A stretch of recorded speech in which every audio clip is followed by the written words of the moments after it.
Wouldn't it be cool if a big car company like Cadillac could build a small number of spectacular cars for just a very elite special group of people and not even worry about what it costs? Well, once upon a time it happened. This is the 1957 Cadillac Eldorado Brougham.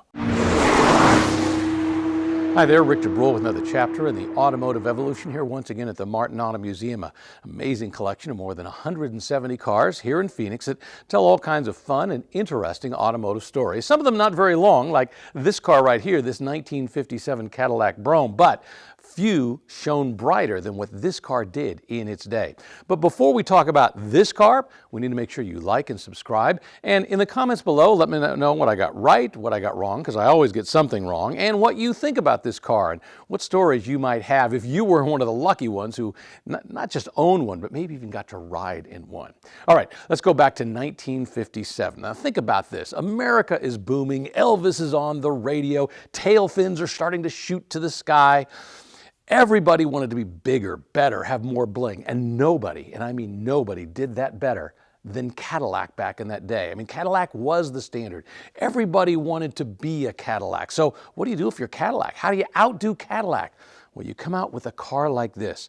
This car was essentially a show car that came to life, and for a limited number of customers, they were able to buy this and drive this down the road, the 1957 Cadillac Brougham. But before I talk too much about the car, I want to talk about that term, Brougham. Where'd it come from?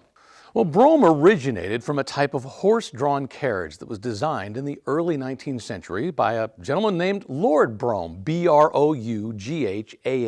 He was a British statesman. It was an enclosed four-wheel carriage, and it was known for elegance and comfort. And as the automotive industry evolved, they started to adopt the term Brougham to signify their luxury models, often having high-end materials, better craftsmanship, and of course, exclusive styling. And that's exactly the statement Cadillac wanted to make with the 1957 Eldorado Brougham. This car had presence. It was long, it was low, it was sleek. It had more chrome than a jukebox, and tail fins, well, they just went everywhere. And while it looks like a coupe, it's actually a four-door. The rear doors, well, they open backwards, suicide style. The four-door high-top sedan, it was actually derived from a series of show cars. There was the Park Avenue and Orleans show cars of 1953 and 1954. And then in 55, Cadillac had the Brougham Motorama car. Now that laid the foundation for this beauty right here. It was America's first completely pillarless four-door car. There were no ventipanes for the windows in the front, no obtrusive post, just pure, uninterrupted styling. Now, here's where things get even crazier. In 1957, the Eldorado Brougham cost more than $13,000. Now that's a lot more than an average house back then. In fact, you could buy 5 brand new Chevys for the price of one Brougham, or you could spend $10,000 and get a Continental Mark II. Even the price of a brand new 1957 Rolls-Royce Silver Cloud 1 was just over $13,000. So Cadillac was going head-to-head with the ultimate luxury car of that era. I mean, it's not for your average Joe. This car was for Hollywood stars and CEOs, anyone who wanted to make a statement when they rolled up. They wanted to be noticed. And Cadillac really couldn't even mass produce these things. They only made 400 of these in 1957, each one hand assembled. Owning an Eldorado Brougham wasn't just about having a nice car. It was about having something that was almost one of a kind. The Eldorado Brougham was not practical, and it was not affordable. And it definitely was not subtle. But that's exactly the statement that they wanted to make with this car. It was a car that dared to be different, and in the process, it could become an icon of its day. Let's take a walk around and look at the spectacular styling for this 1957 Cadillac Brougham. And the first thing we have to point out, well, it's pretty obvious. It's these quad headlights. Now you have to remember, in 1958, this becomes the norm for every manufacturer. But for 1957, well, there were only a few that were doing this. Very few cars, as a matter of fact. And the reason being is quad headlights had been outlawed for many years. For 1957, there were just a few states that still had the laws on the book, which meant this car could not be sold there. But they decided they didn't care. They wanted to make a styling statement with the quad headlights. And as a result, well, while there were only 400 of these cars being made, they didn't care if it didn't get sold in one of those handful of states. Now, there was also the Nash that went with quad headlights. There was a Mercury. There was a Lincoln that was available. Very few cars. But for 1958, this styling touch would become the norm. Another thing I want to point out are these bumpers, which are really interesting because they look like, well, they look like your standard Cadillac bumpers with the big, what we used to call Dagmars. If you need to research that term, it's named after a famous actress for all the obvious reasons. But apparently what's interesting about these bumpers is they're actually made of aluminum as opposed to cast iron, or steel, which normally they would be built from. And you can imagine that made them much more complicated to put together and, of course, much more expensive to build. Styling touches were slightly different between this and what we would call the Cadillac Series 62, which was the main Cadillac being sold in its day. Cadillac Series 62, for example, had a different type of turn signal that went down below here. And then, of course, as you begin to look back through the car, there's all kinds of styling changes. For example, up on the top of the fenders, these vents, which vent engine heat, and they're actually working vents. Nice styling touch as well. And then when you go back, there's also a much bigger vent on the side right here that you see. Now, a regular Cadillac would have a different type of vent down here. This is, by the way, is just a styling touch. It's not actually working, but still. Now, I pointed out the fact that this car has 4 doors. Let's show how they operate. That's door number 1 going in, and then a smaller door, suicide style, that would open right here. And I love this element right here. Now, this way this comes up and the door closes onto it. It's actually beautifully designed, and we'll go inside in just a little bit and show you more of the special touches that go there. One of the other amazing things is this right here, this stainless steel roof, brushed metal.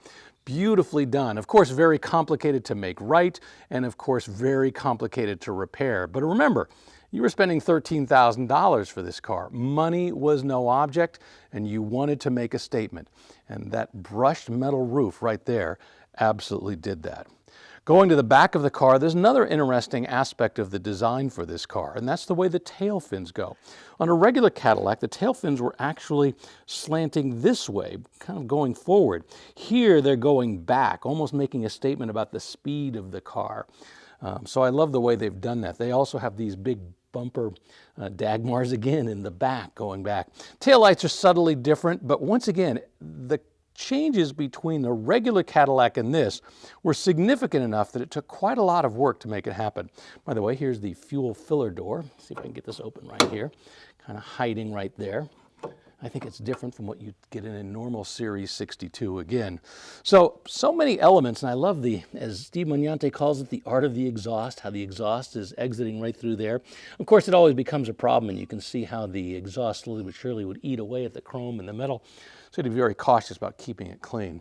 But the styling of this was special. It was over the top in just about every way, whether it was the top of the car right there, whether it was these vents venting the air conditioning. I'll show you how the hood opens in a moment, but it goes backwards. And of course, those quad headlights up front. This car was making a statement. It was saying, I was different than everything on the road, and so is my owner. You are going to pay an awful lot of money for the privilege of getting into and driving this 1957 Cadillac Brougham. But the reality was, while you paid a lot, you also got a lot. I mean, this car was a rolling showcase for Cadillac commitment to comfort and elegance and quality. I mean, you could get 44 different trim combinations in here. I mean, this was essentially a custom car. And yes, you could spend $13,000 and get yourself a Rolls Royce with that Spirit of Ecstasy out front. But what you weren't getting in that Rolls Royce, you were not getting modern technology. And that's exactly what this car was all about. All kinds of touches in here. For example, this thing right here, the Autronic Eye, is basically for dimming your headlights automatically. Now today, we have a lot of cars that do that automatically. Back then, well, that was pretty unusual. There were a lot of other things. For example, it had a memory seat. Well, how bold. I mean, in 1957, the idea of being able to put your seat in one location and have it remember in case somebody else were to come in and move it. It had an air ride suspension, and don't get me wrong, it was problematic on many levels. In fact, Cadillac later had to produce a kit to bypass the air ride suspension, but it was designed to be something more spectacular so that if you were going to be driving the car and it was working, well, you could get the comfort level exactly what you wanted it to be for that moment in time. Now, while there was plenty of technology associated with this car, there was also some very special luxury. And the perfect example is right here in this glove compartment. Let's open it up right here. Now, I don't have all the little extras that go along with it right now in the museum car, but basically this was a wet bar for your car. It had a series of magnetic tumblers that you could put on here so you could pour yourself a drink, you and your passenger. Imagine the 1950s, let's drink while we're driving down the road. But you could have these little tumblers and pour yourself a cocktail, had a special tissue dispenser right here, and all kinds of little elements that were designed. It also had a crystal decanter to make it even more special. But it was just one of those elegant special touches for a car. This clock was interesting. It's what they call a barrel clock. Instead of a normal clock that has a sweep hand that goes around, this rotates like this. The radio had this special button that said more stations, so you could get additional stations as you were going through here. And in the back, it's also got another little container back there that had some vanity stuff, a place for a notepad, lipstick holder, cigarette case back there. I mean, the reality is this car wasn't just a car. This car was a statement. If you were one of the lucky people who could own this car, well, guess what? Your neighbors, your friends were going to get in. They were going to ooh, they were going to awe, because you had what was really a custom car coming out of a major manufacturer. Remember, Cadillac was the standard of the world. And so to have a car that was already made by the best and brought to another level, well, that was absolutely amazing. Even the hood on this 1957 Cadillac Brougham is something special. Unlike a regular Series 62 Cadillac where the hood would tilt this way, this one tilts from the back going forward. Now, unfortunately here at the museum, the struts that hold this up have kind of failed over time, so we have this really fancy strut that we use to keep this propped open. But once you have it propped open, boy, what you get to see is something really spectacular. And I think it's both great engineering and design excellence at the same time. So let's talk about this engine in the 1957. It's a 365 cubic inch engine. Now the foundation of this engine really goes back to 1949. That's when Cadillac introduced the 331 cubic inch engine. The year before this, in 1956, they had taken that engine and increased the bore, the width of the cylinder, and punched out to 365 cubic inches. Now, in 1957, if you got a regular Series 62, it came with a single 4-barrel carburetor and delivered 300 horsepower. But the Brougham, well, they bumped that up. They had 2 carburetors, which allowed for increased fuel delivery, improved overall performance, and most importantly, 325 horsepower. And I love this beautiful air cleaner, this very stylish, elegant touch, which, by the way, this is very rare and hard to find, with the air cleaners on both sides going over the twin carburetors, and once again delivering 325 horsepower. The perfect blend of performance for a luxury car. It was mated to the hydromatic transmission, so you got, at the time, what was really seamless and precise gear changes. It was really all designed to be an unmatched level of performance and comfort and elegance for what they wanted. And don't forget, I mentioned in the styling touches that they had these vents on the top of the fenders. Now, if you look underneath, you can actually see my hand right through here. So these were designed to actually dissipate heat coming out of the engine to allow it to run just a little bit cooler inside. As a result, the car was just better performing. Once again, it's just a simple little piece of elegance that is both a design touch and an engineering marvel at the same time. Another example of how this 1957 Brougham was really delivering on every level, from both spectacular engineering, great performance, integrating the great style into it at the same time. All right, let's talk about the price of Cadillacs back in 1957.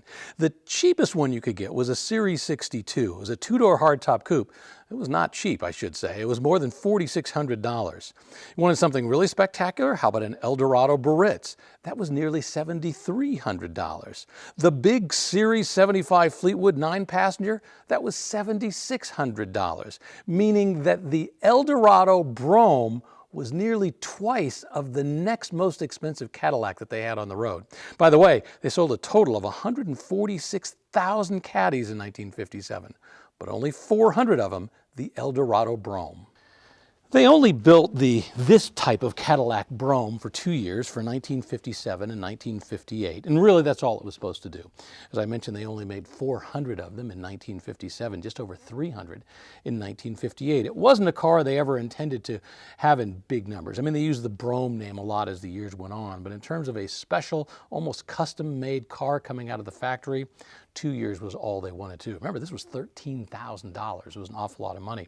You can also thank the Continental, not the Lincoln Continental, the Continental Mark II that came out of the mid-50s for really spurring this along. That was a $10,000 car, and Cadillac didn't want to be outdone. So they took that Motorama show car from 1955, that Brougham, brought it to life and gave folks a chance to have their very own version of this. And a lot of the technology that we see in this car, you know, the headlight dimmers, the automatic seat, an awful lot of the things that you see in cars today, well, quite frankly, they were first being used on this out in the real world. And you could argue that, you know, that automatic self-leveling suspension, if it had worked, you probably would have found it in a lot of cars, but they were able to play with it in this and figure out, well, it's not going to work the way we want, so maybe we need to hold off for just a bit. But in its day, this 1957 Brougham meant that if you owned one, you were at the top of the heap. So much so, even in the Cadillac world, that Cadillac service facilities were instructed that if somebody came in with a Brougham and needed service work done, they were to rise to the top. They were to have their work done immediately. It was to be prioritized over everybody else, because if you owned a Brougham, you were somebody special.